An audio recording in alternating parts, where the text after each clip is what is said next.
Let's talk about the future. No, not flying cars or living on Mars. I'm talking about something way more personal, something you do at least 3 times a day. We're talking about the future of your food. Yeah, you heard me right. What if that juicy, delicious burger on your grill wasn't from a cow, but from a pea? Sounds kind of crazy, right? Well, hang on, because that one little question is at the heart of a huge, world-changing revolution happening right now. So why are we even talking about making burgers out of plants? Well, it's because we've got a bit of a big food problem. We've got more and more people on this planet, and feeding everybody is getting tricky. Here's the deal. Our current system is stretched thin. We're asking it to do more than ever, and frankly, it's struggling to keep up. We've got to get smarter about how we grow and make our food, you know? We need ways to fill our plates that don't empty the planet. And it's not just about having enough food. It's about having the right food. Get a load of this number. Over 1 billion people. That's a huge wake-up call, telling us that our global diet is seriously out of whack. We need food that makes us feel good and keeps us healthy. So, in the face of this giant problem, who's going to be the hero? Who's going to swoop in and save dinner time? Well, it might just be the humble plant. Seriously, plants are stepping up, and they're bringing a powerful green solution with them. So what are we even talking about here? Plant protein. It's super simple. It's just a protein that comes from plants. Think things like peas, soy, and wheat.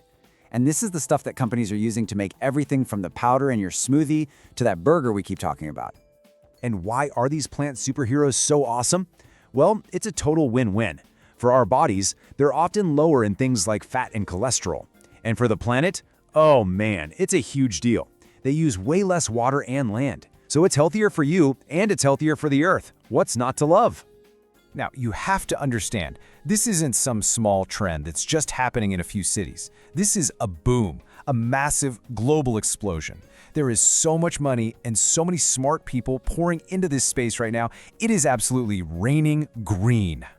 Don't just take my word for it, look at the numbers. Just one little piece of this puzzle, vegan protein powder, is set to go from around $5 billion to over $10 billion. That's basically doubling in just 10 years. That's not a trend, my friend. That's a rocket ship. So who's the king of this green kingdom?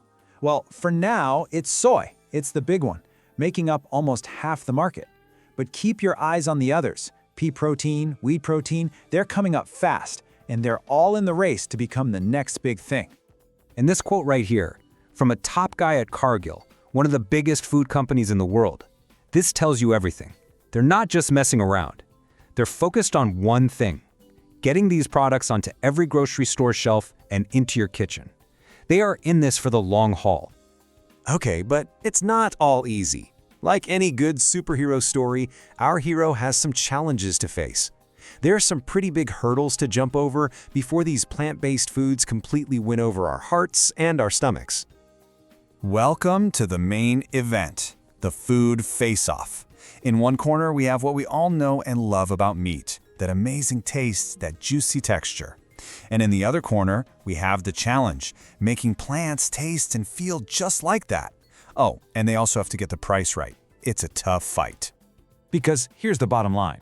For any food, I don't care if it comes from a cow or a pea, to really make it, it has to hit these 4 marks. It has to taste great. It's got to be good for you. The price needs to be right, and it needs to be sustainable. You miss on one of those, and you're out. So, with all those challenges, what's dinner actually going to look like in the future? Are we doomed to eat bland, boring stuff? No way, not even close. Let's take a little peek at what's cooking for 2035. The race is on, and it is moving fast. Just look at this. In less than a year, you have huge companies launching better ingredients, buying up smaller companies, and pouring hundreds of millions of dollars into making more and more plant protein. This isn't a slow walk, it's an all-out sprint. Now here's where things get really cool. It's a process called fermentation. It sounds scientific, but you already know how it works. Think about making bread or yogurt. You take something small, like yeast, you feed it, and it magically creates something new and delicious. Well, scientists are doing the exact same thing to create amazing proteins. This could be the secret to perfect taste and texture. Okay. We've talked about markets, science, and the whole planet. But let's bring it back. What does all this fancy stuff actually mean for you tonight when you're trying to figure out what to make for dinner? It's actually pretty simple. It means you're going to have more choices at the grocery store. It means those choices are going to be tastier than ever before. And it means you'll have more options that you can feel really good about buying. More choices, better taste, better for the planet. So I'll just leave you with this one last thought. All this technology, all this money, all this passion, it all comes down to a single moment. It comes down to you, standing in the grocery aisle. So, the next time you're there, are you going to give the future a try?